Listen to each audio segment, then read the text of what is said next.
Dito nga pala, kagigising ko lang. Maaga naman ako natulog pero parang puyat pa rin ako.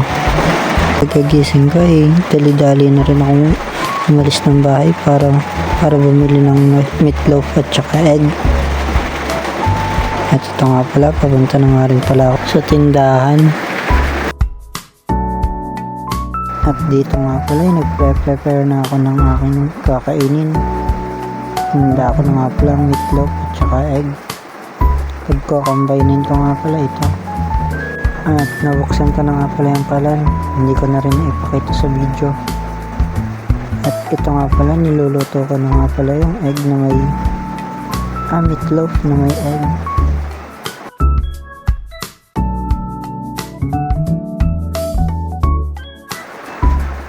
Pagkatapos, chinek ko rin naman yung sinain.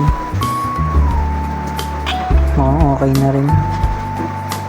Kaya mamaya ay kakain na rin ako. At pagkatapos ko nga palang kumain, nagtoothbrush na rin ako. Maghahanda para maligo na rin. At dito nga pala inanda ko na ang aking panglanggas sa aking sugat.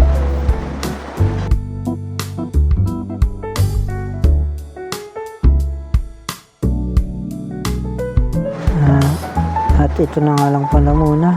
Naliligo muna ako guys. Bye bye.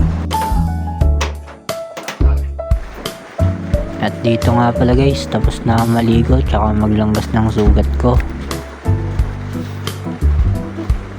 Magbibihis na nga rin pala ako para pagpasok ko mamaya fresh naman ako. Kahit bagong operado. Yun lang guys.